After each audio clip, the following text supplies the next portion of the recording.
ఉత్తర కోస్తాంధ్ర పరిసరాల్లో ఉపరితల ఆవర్తనం కొనసాగుతుందని తెలిపారు వెదర్ ఆఫీసర్లు. ఈ ప్రభావంతో రాష్ట్రంలో వర్షాలు కురుస్తాయన్నారు. అక్కడక్కడ తేలికపాటి నుంచి మోస్తారు వర్షాలు పడతాయని చెప్పారు.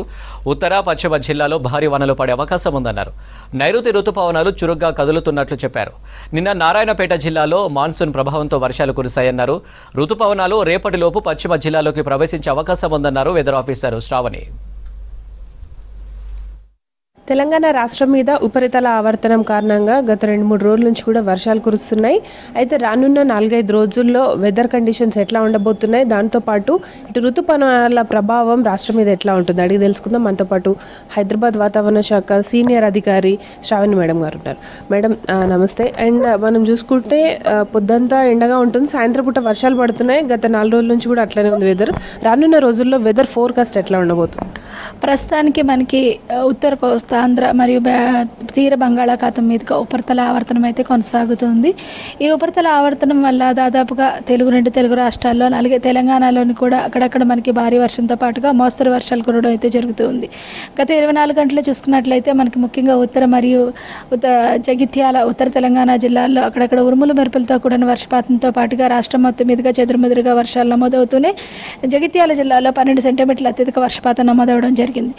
దాదాపుగా ఇదే విధమైన పరిస్థితి ఈరోజు కూడా కొనసాగే అవకాశం అయితే కనిపిస్తుంది. ఉత్తర పశ్చిమ తెలంగాణ జిల్లాల్లోని ముఖ్యంగా ఆదిలాబాద్, ఆసిఫాబాద్, అలాగే మంచిర్యాల, నిర్మల్, నిజామాబాద్, కామారెడ్డి, జగిత్యాల, రాజన్న సిరిసిల్ల, వికారాబాద్, సంగారెడ్డి పరిసర ప్రాంతాల వరకు కూడా మనకి అక్కడక్కడ మోస్తరు వర్షాలతో పాటు కూడా భారీ వర్షపాతం నమోదే అవకాశం అయితే కనిపిస్తూ ఉంది.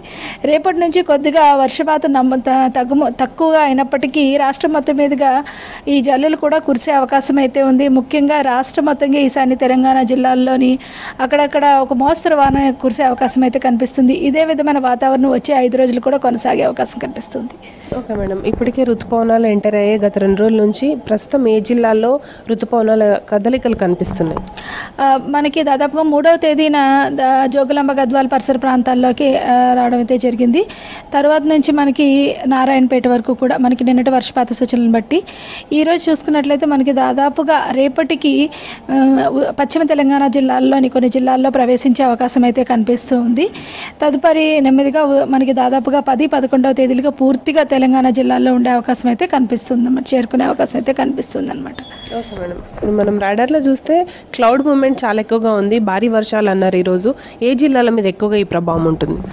చెప్పిన విధంగా పశ్చిమ తెలంగాణ మరియు ఉత్తర తెలంగాణ జిల్లాల మీద ఈ ఉపరితల ఆవర్తనం మరి దీని ప్రభావం ఉండడం వల్ల ఉరుముల మెరుపులతో కూడిన వర్షపాతం ఉండే అవకాశం అయితే కనిపిస్తుంది. ముఖ్యంగా నిజామాబాద్ కానీ, కామారెడ్డి, సిరిసిల్ల, అలా విధంగా ఆసిఫాబాద్, మంచిర్యాల, జగిత్యాల, పెద్దపల్లి, మెదక్, సంగారెడ్డి, వికారాబాద్, రంగారెడ్డి, అలాగే హైదరాబాద్ పరిసర ప్రాంతాల్లో కూడా అక్కడక్కడ ఉరుముల మెరుపులతో కూడిన వర్షపాతం నమోదే అవకాశం అయితే కనిపిస్తుంది.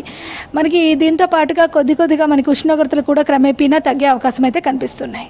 ప్రజెంట్ మనకు ఉత్తర జిల్లాలో ఎక్కువగా టెంపరేచర్స్ పగటిపూట ఉష్ణోగ్రతలు చూసాం, మరి వాటి తగ్గుముఖం పట్టినట్టేనా? ప్రజెంట్ ఎట్లా ఉన్నాయి ఉష్ణోగ్రతలు? ప్రస్తుతానికి కూడా మనకు ఉత్తర తెలంగాణ జిల్లాలో అక్కడక్కడ 40 డిగ్రీలు ఉష్ణోగ్రత నమోదవుతున్నప్పటికీ రేపటి నుంచి పూర్తిగా సాధారణ ఉష్ణోగ్రతలు నమోదయ్యే అవకాశం అయితే కనిపిస్తుందన్నమాట. పూర్తిగా మనకి ఋతుపవనాలు అడుగుపెట్టిన తర్వాత నుంచి మనకి ఉష్ణోగ్రతలు సాధారణ స్థాయికి చేరుకుంటాయి. ఓకే మేడం, ఇప్పుడు మాన్ సీజన్ స్టార్ట్ అయినట్టే అని చెప్తున్నారు. రైతులు విత్తనాలు వేసుకోవడానికి ఎప్పుడు అనుకూలమైన పరిస్థితులు ఉండొచ్చు? దాదాపుగా ఈ 2 రోజులు వేసుకోకుండా ఉంటే మంచిది. ల్యాండ్ ప్రిపేర్ చేసుకొని ఉంచుకున్నట్లయితే మనకి 5, 6, 7వ తేదీ నుంచి కొద్దిగా వర్షం తగ్గుముఖం పడుతుంది. ఈ 4 రోజులు పడిన వర్షాల వల్ల భూమి కొద్దిగా లూజ్ అయ్యి మాయిశ్చర్ కూడా ఉంటుంది కాబట్టి తగినంత సాయిల్ మాయిశ్చర్ ఉంటుంది కాబట్టి 7వ తేదీ నుంచి సరైన సాయిల్ విత్తుకోవడం వల్ల చాలా వరకు బెనిఫిట్ అవుతారన్నమాట ఎకనామికల్గా. ఎందుకంటే ఆ తర్వాత కొద్దిగా వర్షం తగ్గుతుంది కాబట్టి కొద్దిగా ఇరిగేషన్తోనే మంచి మొలకలు వచ్చే అవకాశం అయితే కనిపిస్తుంది అన్నమాట. Okay madam, monsoon season start అయింది కాబట్టి సమృద్ధి వర్షాలు ఉంటాయి అంటున్నారు. ఎట్లా ఉండబోతుంది జూన్ నెలలో? ముఖ్యంగా జూన్ నెల కావచ్చు, జూలైలో ఎట్లా ఉంటాయి వర్షాలు? జూన్ నెలలో చూసుకున్నట్లయితే మొదటి 2 వారాలు కూడా కొద్దిగా సాధారణ వర్షపాతం నమోదవుతూ ఉంటుంది. 3వ వారం నుంచి క్రమేపీన వర్షపాతం పెరిగే అవకాశం అయితే కనిపిస్తుంది అన్నమాట. ఇంకా హైదరాబాద్ విషయానికి వస్తే నిన్న సడన్ రైన్ సాయంత్రం పూట కనిపించింది. ఈరోజు గ్రేటర్ హైదరాబాద్ పరిధిలో వర్షాలు ఉంటాయా? ఈరోజు కూడా ఉంటుందండి. సాయంత్రం కొద్దిగా ఉరుముల మెరుపులతో కూడిన వర్షపాతం నమోదే అవకాశం అయితే ఉంటుంది. ఉండొచ్చు. అండ్ ఇప్పుడు తెలంగాణ మీద ఎల్లో అలర్ట్ కంటిన్యూ అవుతుంది కాబట్టి ఇంకెన్ని రోజులు ఈ ఎల్లో అలర్ట్ కంటిన్యూ అవ్వకాశం ఉంది? ఇంకొక 2 రోజులు కంటిన్యూ కావాల్సింది. అంటే భారీ వర్షపాత సూచనలు లేవు. ఈరోజు ఒక్కరోజే భారీ వర్షపాతం. రేపటి నుంచి వర్షపాత సూచనలు అంటే ఉరుముల మెరుపులతో కూడిన వర్షపాతం మాత్రం నమోదే అవకాశం ఉందన్నమాట. అంటే ఉరుములు మెరుపులు అంటే థండర్స్టార్మ్ యాక్టివిటీ ఉందన్నారు కాబట్టి ఇటు పిడుగులు పడే అవకాశం ఉందా, వాటి ప్రభావం తగ్గుతుందా? దాంతోపాటు ఈదురు గాలులు గంటకి 30 నుంచి 40 కిలోమీటర్లు అన్నారు కాబట్టి దాని ఎఫెక్ట్ ఎట్లా ఉంటుంది? ప్రస్తుతానికి మనకి ఇక్కడ నుంచి వచ్చేది పిడుగుపాటు అనేది తగ్గుతుంది. ఎందుకంటే టెంపరేచర్స్ ఎప్పుడైతే తగ్గుతాయో కన్వెక్టివ్ యాక్టివిటీ తగ్గుతుంది, more scattered and wide spread activity ఉంటుంది. కాబట్టి మనకి లైటనింగ్ యాక్టివిటీ అయితే ఎక్కువగా ఉంటుంది అనమాట. దానివల్ల కొంచెం జాగ్రత్తగా ఉండాలి. లైటనింగ్ కానీ థండర్ కానీ కొంచెం ఎక్కువగా ఉంటుంది, దాంతో కొంచెం జాగ్రత్తగా ఉండాలి. ఎదురుగాలులు అనేవి కూడా కొంచెం తగ్గుతూ ఉంటాయి. ఎస్, చూడొచ్చు ప్రజెంట్ అయితే రాష్ట్రంలో వర్షాలు కంటిన్యూ అవుతున్నాయి. ముఖ్యంగా ఈరోజు రాష్ట్రానికి పలు జిల్లాలో భారీ వర్షాలు ఉన్నట్టు కూడా వాతావరణ అధికారులు చెప్తున్నారు. అయితే రానున్న 2-3 రోజుల వరకు కూడా ఎవరైతే రైతులు విత్తనాలు వేసుకుంటారో వాళ్ళు కాస్త ఆగాలి అని కూడా చెప్తున్నారు. దాదాపు 11-10 తేదీల నుంచి కురిసే వర్షాలు వాతావరణానికి కావచ్చు, వ్యవసాయకు మంచి అనుకూలంగా ఉంటుందని కూడా చెప్తున్నారు. ప్రజెంట్ ఇది రానున్న రోజుల్లో అయితే మాన్సూన్ సీజన్ స్టార్ట్ అయినట్టే. ఇటు ఋతుపవనాలు కూడా చురుగ్గా కలుతున్నాయని, రానున్న జూన్ నెల ఎండింగ్ కల్లా కూడా మంచి వర్షాలు కురిసే ఛాన్స్ ఉందని చెప్తున్నారు. ఇది వెదర్కి సంబంధించిన లేటెస్ట్ ఇన్ఫర్మేషన్. కెమెరా పర్సన్ శ్రీనివాస్తో హరిత V6 న్యూస్, హైదరాబాద్.